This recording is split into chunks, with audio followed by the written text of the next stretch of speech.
This is the Horror Movie Show on hmpod.com, your one-stop shop for all things horrific and horror-related. Read the reviews, frolic in the forum, hem and haw over the horoscopes, and listen mightily to the Horror Movie Show with Mark and Jerry, your horrible hosts.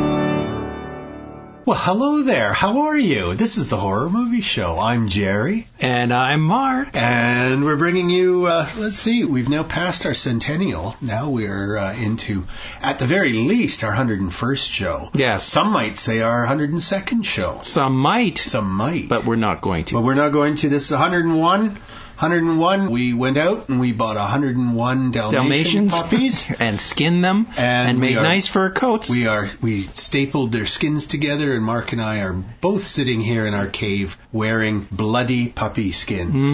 And it feels so warm and cozy. They're great. It's a little bit damp. It's going to crust up, don't worry, once the coats have scabbed over. Then it'll become very itchy. It'll be love. Plus, we've got this huge pile of naked pink puppies to cook up for later. We're going to have to smoke some of them, otherwise they're not going to last. That's right. We got to cure them. And we can cut them into strips and wind dry them at the entrance to our cave. That's right. So that'll be fine. But that'll just attract coyotes. And yeah, that's true. That's true. And the wandering hordes. That's right. And the zombies. Avoid the wandering hordes. Yeah. Okay, so what we got here... What do we have here? Is a couple of new movies to talk about. Specifically, Silent Hill Revelations 3D. Yeah, it's the second movie, but it's 3D. It's 3D. It is a 2012 movie written and directed by Michael A. Bassett, and it pretty much carries on from the 2006 movie Silent Hill. Which I thought is a better movie. Did you? Yes. Did you? I will give you my opinion shortly. Okay.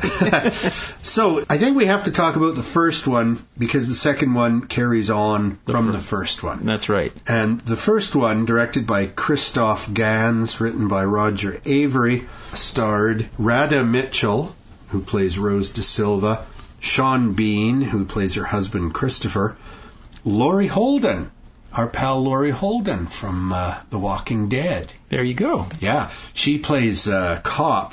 Sybil Bennett is the cop's name. Mm-hmm. But she is in tight leathers throughout. And I gotta say, Ms. Holden is looking super hot. She doesn't look this hot in Walking Dead. Yeah. What's her character? Andrea in Walking Dead. Mm-hmm. Ooh, she's a honey. Anyway, here she is in full-blown leather-clad Emma Peel sex pot zone.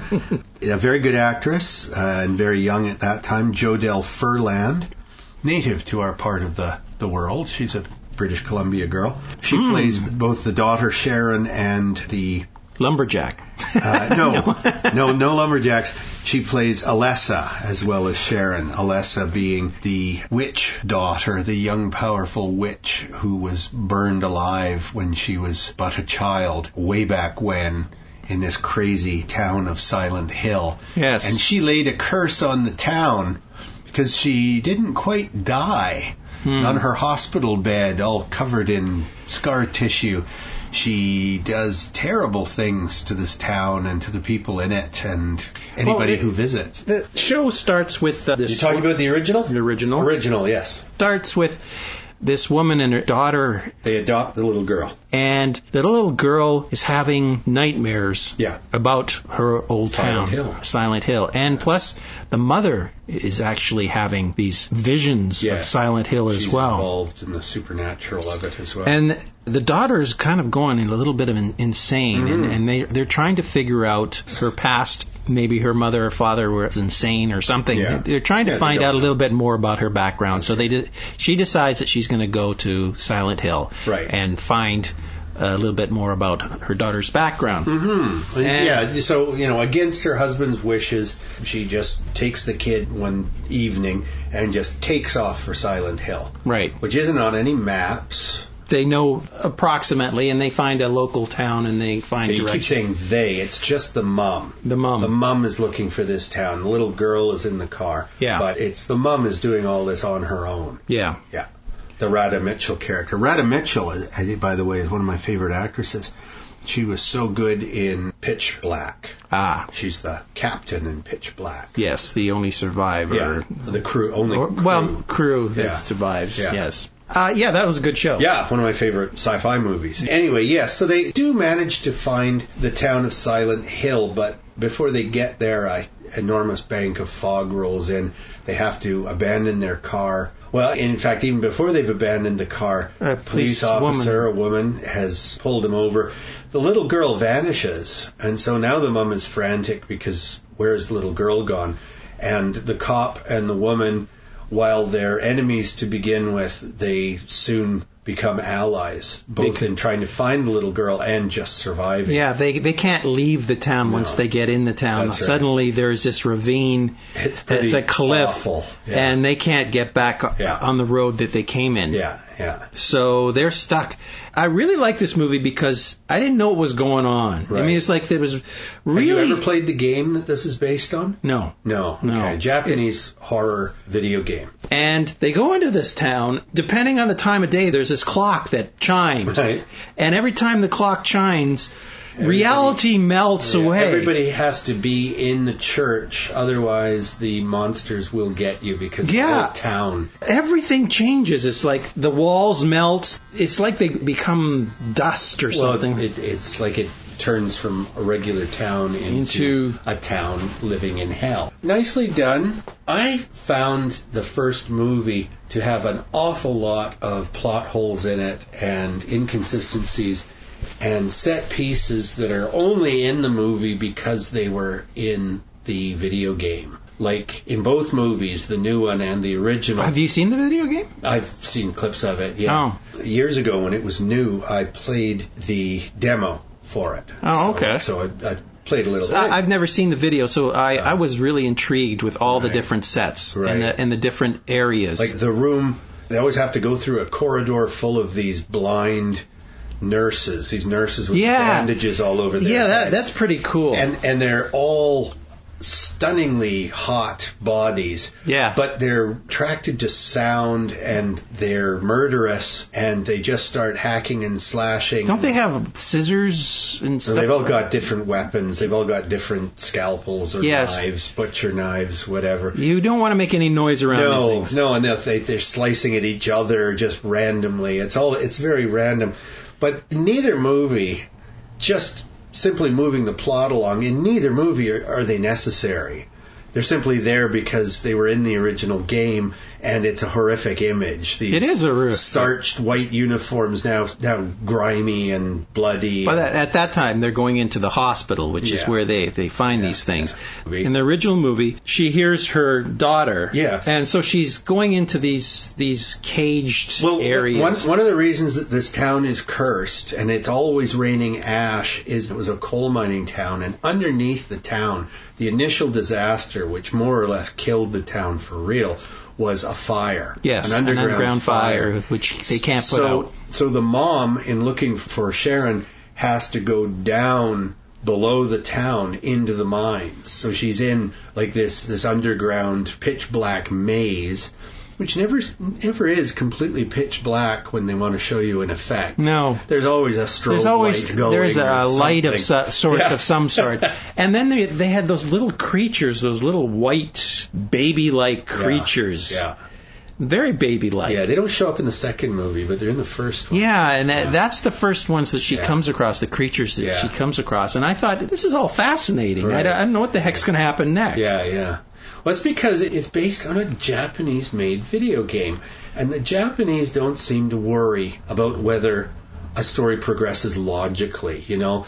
If somebody comes up with the idea, what about a room full of homicidal blind nurse? Okay. You know, okay. That'll look good on our game. Yeah. It doesn't have much to do with anything, but it's a horrific image. So, you know, that's what they're doing. And they do have a number of different creatures. Yeah. He seems to be the main monster, and yet he only shows up a couple of times, and then he's kind of ineffectual. He's this monstrous big dude with a sort of pyramid hat on and a gigantic hammer. Yeah. And yet it's like a boss in a game. Well, and that's exactly what he would have been in the original game. And yet he's easily defeated in the first movie, and not not so easily. He comes back a couple times. They sort of defeat him, but he comes back. Yeah. He doesn't disappear. Yeah. I had no idea it was based on a game, so I was just watching it for what it was. Right. And it always fascinated me because I never knew what was going to come next. Right. And the whole Japanese thing, randomness, man. You never know what's going to be next on your plate. But I thought the whole idea could be a piece of poison. Hey, that will enliven the dining experience. But the whole thing about the time and Yes. when the thing chimed, and it was only for a short period of time. It was like for 20 minutes or so that everything goes nuts. And then if you survive that, then everything goes back to normal. Right. But there are bugs and all sorts of slimy things and snake-like things, all going all over the place. And the special effects were wonderful as far as I'm concerned. Well, you know much better than the second movie. I thought the special effects in the second movie weren't as well done. Right. Maybe because everything is so much clearer now with improvements in digital technology and special effects. The fact that they're clearer than they were in the 2006 original maybe makes them look a little less. They look cheaper. They look like they you went. can see the strings on the puppets. Well, I'm thinking they went more with a cheap software or whatever to create the special effects. Right. And the first one, they actually had to create it more outside of the computer. Well, I don't think it was a huge hit when it came out initially, the first Silent Hill, and then I was surprised they waited. Whatever it was, they waited six years to make the sequel. I watched them back to back. Right. So I found the first one really interesting. The second one really didn't do anything. No. It didn't progress the story much. No. And the special effects to me weren't as entertaining as the first movie. Well, since we've covered more, just to finish up with the first one, you've got to know that on the top of the big giant underground coal fire is the town of Silent Hill, which is now populated almost completely by people who are in a weird cult, witchcrafty kind of religion. Yeah. And they're led by Alice Krige, who was she's been in a lot of movies. She was in Barfly, but she was the Mother Borg in the Star Trek movie Nemesis or whatever. First Contact. Or was it First Contact? First Contact, yeah. She's good, but she's just basically playing, a sort of Jim Jones religious cult leader. And the rest of the nothing townfolk, too original there, I thought. The rest of the townfolk are pretty scared of what's happening out there. Every so often reality shifts. Yeah. And Christabella, they can't get out. They can't get out of the town. Supposedly they can't leave, yeah. Christabella is supposed to be the leader. That's the Alice Krige character. And by the end of the first movie, the Alessa, the little burned-up witch child, has come to enact vengeance, and she kills everybody in the town. Now, when the sequel starts up, for some reason, I guess a bunch of them were in the bathroom because there seems to be a sizable number of these cult members still alive. Christabella's sister is now running the show, played by Carrie Ann Moss. We got to talk a little bit about Sean Bean's character, which is really a useless character in the first movie, because he goes into the town as well, but he's not in the alternate space that his wife is. He's looking for his wife and daughter, and they can see him looking for them, but it's as if they're in another dimension. Yeah, they're in another dimension, and at the end of the first movie, she's stuck in the other dimension, and he has lost his wife and his daughter. No, he has the daughter by the end of the first movie. Oh, that's right. Yeah. And she's stuck in limbo, trapped. And at the beginning of the next movie, it's back at his place, and she's trying to contact him. A little bit. But the second movie, the sequel, Revelations, is mostly the daughter's story. The daughter, who was Sharon and also Alessa, is now Heather and Alessa. The idea being that the father, Sean Bean, and the daughter, who is now played by Adelaide Clemens, is a well-grown-up girl. And the two of them have been sort of on the run from the authorities and hiding out from anybody who might be from Silent Hill, whatever. Anyway, they've been moving around a lot and changing their names. Well, the daughter, the Heather character, winds up at a new school, as she's always every year getting a new school, and a good-looking, sympathetic young fellow played by Kit Harington. He plays Vincent. Evidently, people can leave Silent Hill for short periods, and that's what this Vincent has done. But he's really only trying to get Alyssa back to Silent Hill because they want more magical horror, I suppose. Yeah. Radha Mitchell and Sean Bean are both in the second one, though in much reduced roles. Carrie Ann Moss plays Claudia Wolfe, who is sister to Christabella, who is hideously murdered in the first one by the witch child. And then to me, the, yet again, most interesting character, but really not adding anything at all to the story, is Malcolm McDowell. Yeah. Playing the Leonard, the old grandfather. They stuck him in an insane asylum because he knows things, he knows secrets, but mostly he's just half possessed himself. Yeah.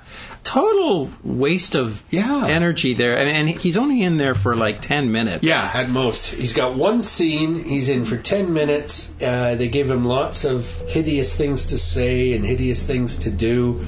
But ultimately, if you'd taken the grandfather character out, it wouldn't have made any difference. No, they could have read that in a file, in a filing cabinet. Yeah, just eliminate the character. Yeah. But, hey, Malcolm McDowell says he's available Tuesday. All right, get him in makeup. Yeah, that's one more movie. I guess he just wants to rack up the amount of movies he's been in. Number of movies, yeah. Because he's really going for the record, I think. Yeah, and he's sure going for a lot of bad horror movies. And this is one of them. Obviously just an afternoon shoot for him. Yeah, I hope he takes his $100,000 and banks it. Who knows? For his old age, when people will be shaking their head and going, the same guy who is working with Kubrick was in the sequel to Silent Hill. That's just sad. Oh, come on. He's been in so many worse things. Oh, yeah. No, indeed he has. He's been in so many better movies as well.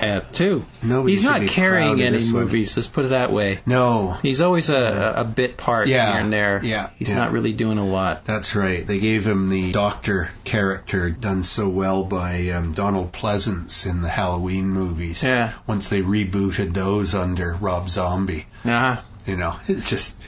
But it's a shame because Malcolm McDowell, to take over Donald Pleasance's character, Donald Pleasance has a genuinely strange presence. Yes, he Donald does. Pleasance has a strange presence. Yeah. And Malcolm McDowell just always comes across as like super normal. which is why he was so good playing Alex in A Clockwork Orange, because you really bought him as a nice teenage boy getting into all kinds of hideous trouble. There was an evil lurking in his back. You know how in that movie, he plays nicely. He can be polite. Yeah, at the same time, he can crush somebody's skull in with his cane. Yes. Rape a man's wife in front of him and leave him in a wheelchair. Oh, yeah. No, he's...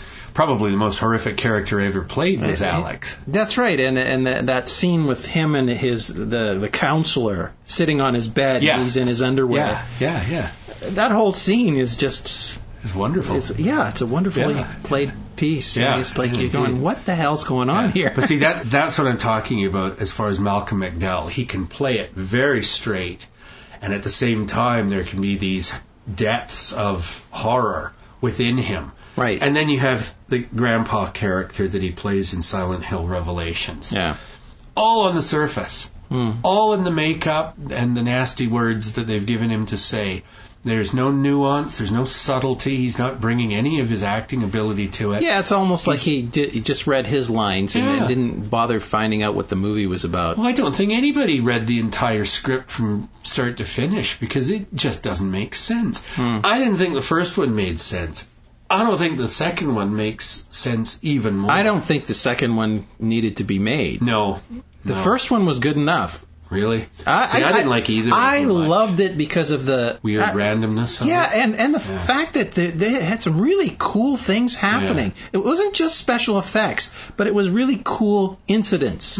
Things happening. And to me, I was surprised because I had never heard of the movie before. Or the video game, I'm surprised. I'm not into a lot of video games. Yeah. So I was really pleasantly surprised at the quality of the first movie. The second movie just seemed like a retrash of... Oh, it was. And not as well done. No. It was like, like I said, the special effects seemed second rate compared to the first one. There was nothing new happening. No, the payoff in the second movie, the big climactic scene at the end of the second movie is nowhere near as good as the climax of Silent Hill. Yeah. Yeah. So if you're going to see one of them, see the original. See the first one. Yeah. And I would recommend picking something else entirely. No, I think that See Mama. That's a good movie. to me, I mean, I liked that first movie. I liked it. Okay. I'd give it a 4 out of 5. All right. For dinner tonight, Mark will be enjoying a bowl of sand. You know, it's pleasant as watching. So that's the second time I watched Silent Hill, because I watched it again, knowing I was going to watch the sequel.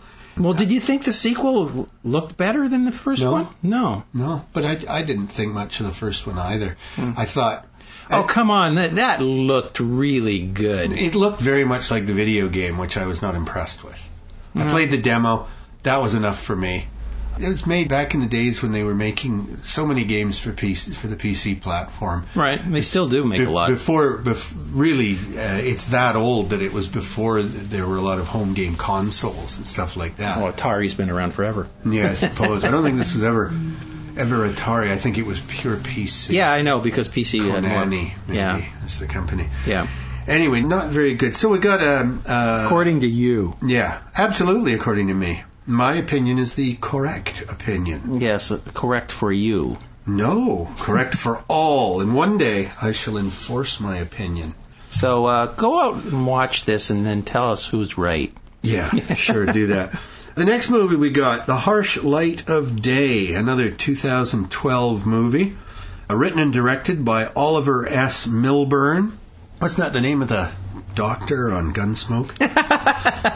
Stars Dan Richardson as Daniel Shergold, Giles Alderson as Infernari, Sophie Linfield as Fiona, and Nikki Felsted as Maria. So the plot of this movie, I'll leave this up to Mark. He's seen it more recently than I have. And that's been a while. Yeah. Anyway, so this couple has a home invasion, basically. And his wife killed by these home invaders, and he becomes a shut-in recluse. He's also paralyzed. Right. Okay. They've screwed him up. And they never find the culprits. Right. So he's in really bad shape. He won't leave the house. He is afraid of life in general. Reminds me of Citadel, just what you've described so far.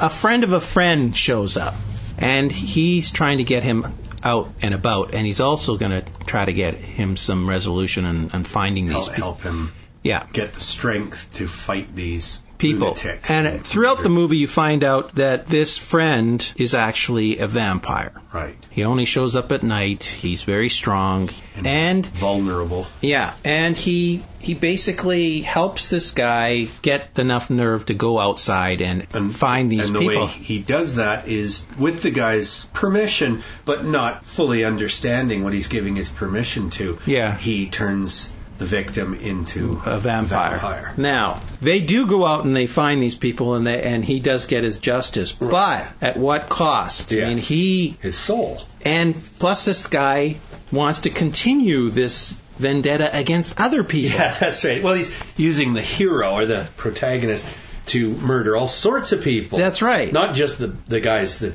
should be killed. This is sort of a vampire movie, but it's not a vampire movie. Right. And it's a very subtle vampire movie. Also, they bend the rule on what vampires can do because they're going out in the daylight. Yeah.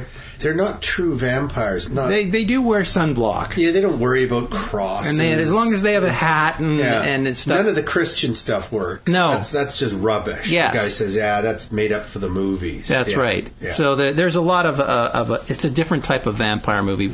The interesting part of this movie is the dilemma of this guy. He's like, once he gets his retribution. And he's murdered the murderers. Yeah. So then what does he do with his life? And that's how the end of this movie is so different than other vampire movies. I'm not going to give it away here, but it is a heartwarming kind of movie for this guy. I mean, it's like you really feel for him. Mm-hmm. You understand where he's coming from and why he doesn't want to go into the realm of killing people for no reason. You know who could have made this movie his own? Jesus. Charles Bronson. Could have been Charles Bronson. Death Wish. That's right. X. Or Steven Seagal, either way. He looks like the living dead. But anyway.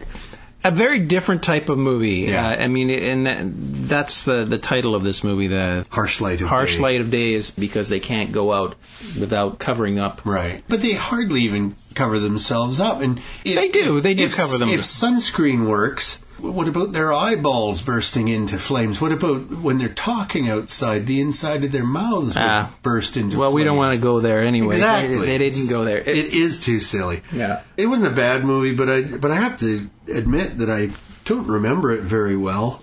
So it couldn't have been that good a movie, or I'd remember it better. Well, that's not true, because I'm senile, and I just forget everything, right, regardless if I watch. The beauty behind being senile is that the fact that you can watch a movie every other year, right, and it's like watching it first time. Yeah. So as long as you know you liked it, everything's fine. My old grandma, who was half mad anyway, my dad maintains ever since he met her. Yeah, she had a little collection of Perry Mason books. And she would read and reread them because she never remembered what the ending was. Yeah. So that's the fun part. She part. could read the same 6 books for her entire life. Sure, why not? I find that way with comics. Right.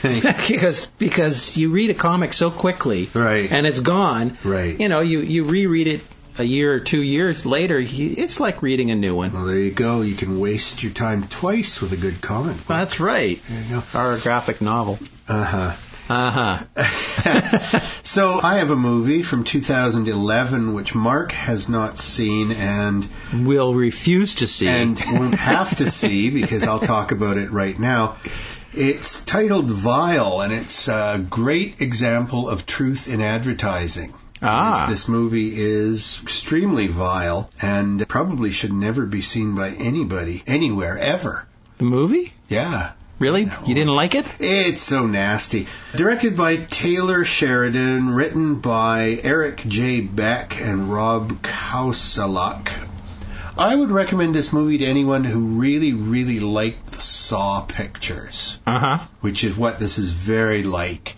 The idea is, okay, you got a no-name cast here. Eric J. Beck, who's one of the writers, April Matson, Akeem Smith, Greg Sipes, Alicia Scorman, Heidi Mueller, I've heard her name, Maya Hazen, and Rob Kirkland. I believe I've heard his name as well. And I want to give a shout out to Maria Olson, my Facebook friend, who just has a little repeating role as a woman on a bit of videotape that plays every now and then on the TV. Okay. She sort of welcomes them and explains their vile situation, and then... So, synopsis, you got a group of people... Synopsis is, you have a standard group of like 4 or 5 young people who are out on a road trip, and they're gassing their car up, and this attractive woman comes over and says, "Sorry to bother you, my car ran out of gas. It's just down the road, the exact same direction you're going.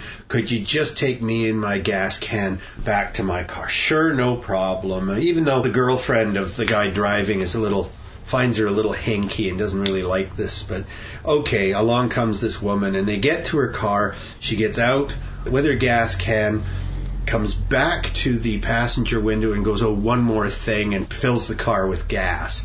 So they're all unconscious. They wake up in this house, and there's another group of people, exact same situation. They were also kidnapped and taken to this house. Unfortunately, they were there first, so they immediately start trying to do horrible, vicious, violent things to one of the new group. Anyway, so that's how it begins. Then my buddy Maria gets on the TV, a little bit of videotape, and she explains, because they've all got tubes running out of the backs, at the base of their skulls. They've got 2 little tubes running out into a little collection device at the top of their spines. Really? And what Maria explains in her video message is that for scientific purposes, a chemical produced in the brain under great emotional and physical distress is being harvested. And each of them need to produce a vial full of this stuff, like, say, I don't know, an ounce. Okay. A few milliliters of this pain fluid. So they have to be scared so they have crap out of. They have to torture each other And there's all kinds of implements there. And this is why I say, if you like Saw or the broth, Hostel. Very like Hostel. So it's a torture movie, and they begin with, they've got this big black guy. He's the first one to go on the table, and there's a girl in the group with him, and she goes a little too angry. She's busting his leg. She's stabbing him in the knee with an ice pick. And everybody else is like, little harsh there, back up a bit. If we produce this stuff and they let us go, he's not even going to be able to walk out of here because she's mutilated him beyond help.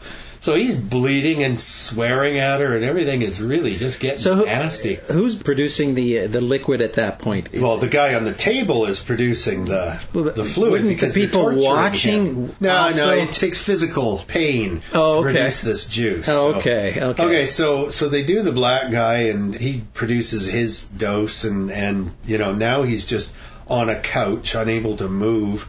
Angry as hell, but waiting for the woman's turn to get on the table so he can come over and give her a good pinch. So a couple of the girls go into the kitchen and say, okay, well, we've got to do this with some amount of logic. And she smashes a plate, and then they pick up pieces of the plate, and she's got a mangled hand already. So with blood from her dripping finger where they've ripped a fingernail out, she writes 7 numbers, and they put them upside down in a box. And now everybody draws a piece of this plate, and now they know the order they're going in. And one by one, they go through the torture. So this movie is just a torture movie. It is virtually nothing but scenes of torture, little bits of information, maybe. There may be one of the group who's working. What happened to the old group, though?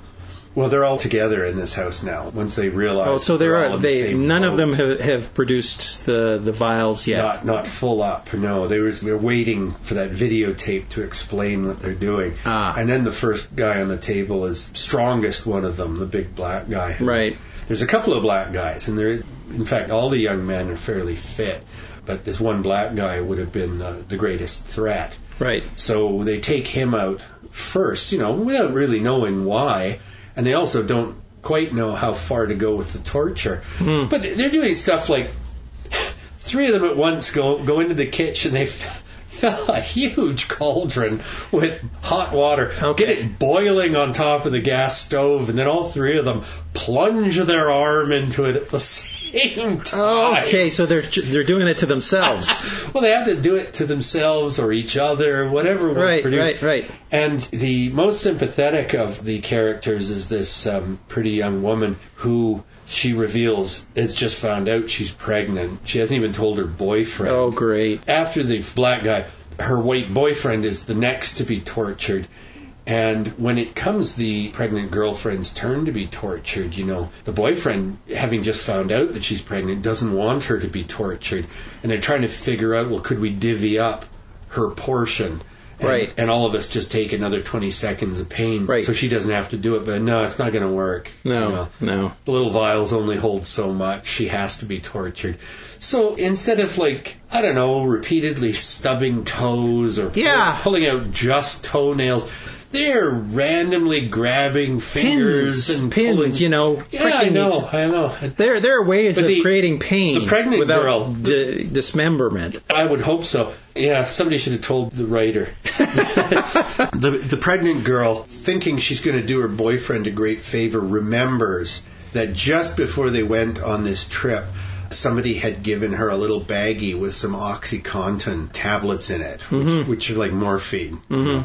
So she finds this bag stuffed down her sock, because they've been searched when they were unconscious, I assume. Okay. But they didn't find these pills. So she pops a couple in her mouth, and then just before her boyfriend is to be tortured, she kisses him and slides these pills into his mouth. He takes them, and of course, pills don't work that fast in real life, but in this movie, they work as if he'd taken a shot of heroin, and now he's not producing the needed juice, so they're mutilating him for no reason whatsoever. Anyway, it's just, it's just one screw up after another. And, of course, it turns out that by the end of the movie, yes, one of the group who's even gone through torture He's that sick. One of the group is actually working for the lunatics who want this pain juice. Do they ever explain what's going on? Yeah. They sort of do at the beginning, just basically that this stuff is particularly useful in some sort of medical experiment. I bet you it's an aphrodisiac for some Asian somewhere. No more tigers, no more rhinos. Have to torture 20-year-old kids. Yeah, well, I just have to say, I found it an unpleasant movie. There is no acting worth That's the thing seeing. About this type of movie is just horrific for horror's sake. I liked the Saw movies, and I also have to say I liked Hostel and its 2 sequels that I've seen.